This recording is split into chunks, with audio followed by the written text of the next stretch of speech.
A reading from the book of Numbers, chapter 16. Korah, son of Izhar, from the Levite clan of Kohath, rebelled against the leadership of Moses.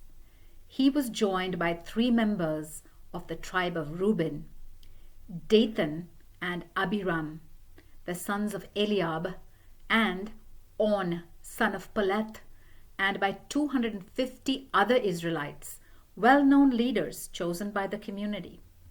They assembled before Moses and Aaron and said to them, "You have gone too far. All the members of the community belong to the Lord, and the Lord is with all of us. Why then, Moses, do you set yourselves above the Lord's community?" When Moses heard this, he threw himself on the ground and prayed.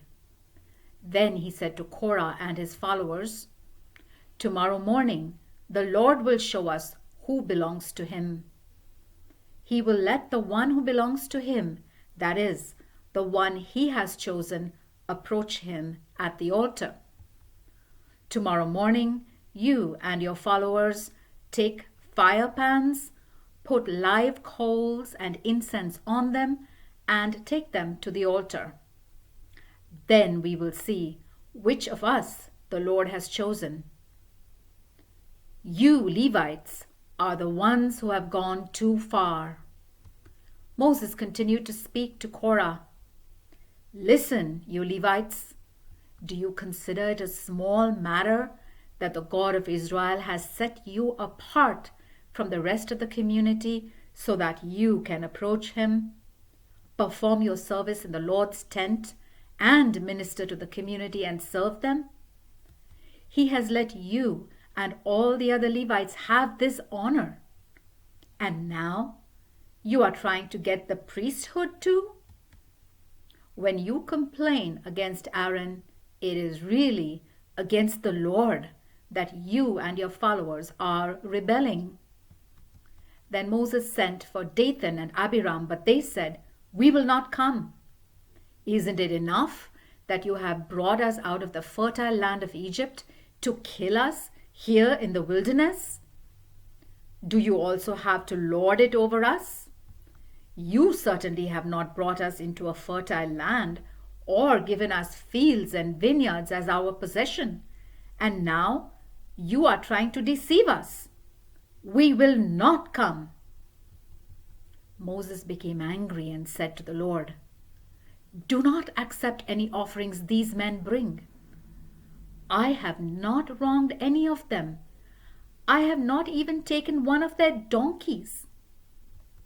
Moses said to Korah, "Tomorrow you and your 250 followers must come to the tent of the Lord's presence. Aaron will also be there. Each of you will take his fire pan, put incense on it, and then present it at the altar." So they each took their fire pans, put live coals and incense on them, and stood at the entrance of the tent with Moses and Aaron. Then Korah gathered the whole community, and they stood facing Moses and Aaron at the entrance of the tent. Suddenly, the dazzling light of the Lord's presence appeared to the whole community, and the Lord said to Moses and Aaron, "Move back from these people, and I will destroy them immediately." But Moses and Aaron bowed down with their faces to the ground and said, "O God, you are the source of all life. When one of us sins, do you become angry with the whole community?" The Lord said to Moses, "Tell the people to move away from the tents of Korah, Dathan, and Abiram." Then Moses, accompanied by the leaders of Israel, went to Dathan and Abiram. He said to the people, "Get away from the tents of these wicked men and don't touch anything that belongs to them. Otherwise, you will be wiped out with them for all their sins." So they moved away from the tents of Korah, Dathan, and Abiram. Dathan and Abiram had come out and were standing at the entrance of their tents with their wives and children.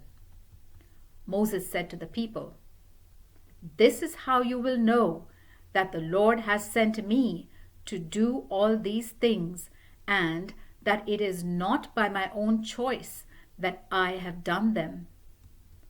If these men die a natural death without some punishment from God, then the Lord did not send me. But if the Lord does something unheard of, and the earth opens up and swallows them with all they own, so that they go down alive to the world of the dead, you will know that these men have rejected the Lord."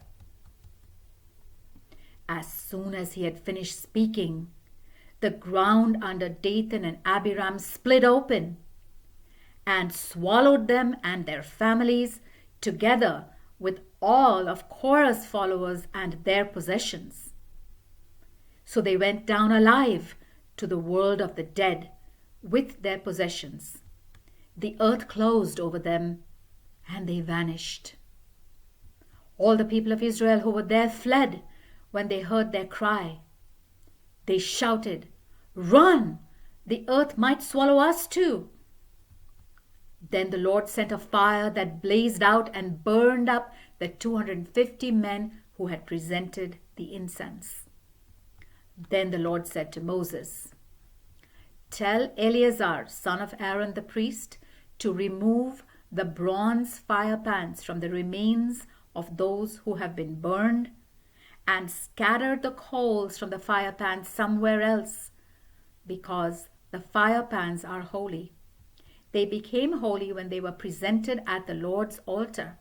So take the fire pans of these who were put to death for their sin, beat them into thin plates, and make a covering for the altar.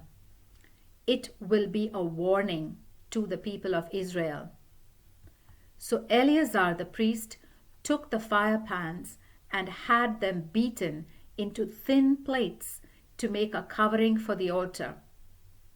This was a warning to the Israelites that no one who was not a descendant of Aaron should come to the altar to burn incense for the Lord. Otherwise, he would be destroyed like Korah and his men. All this was done as the Lord had commanded Eleazar through Moses. The next day, the whole community complained against Moses and Aaron and said, "You have killed some of the Lord's people."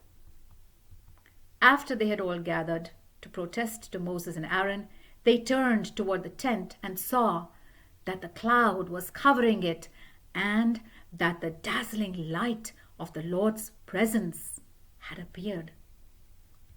Moses and Aaron went and stood in front of the tent, and the Lord said to Moses, "Move back from these people, and I will destroy them on the spot." The two of them bowed down with their faces to the ground, and Moses said to Aaron, "Take your fire pan, put live coals from the altar in it, and put some incense on the coals. Then hurry with it to the people and perform the ritual of purification for them. Hurry!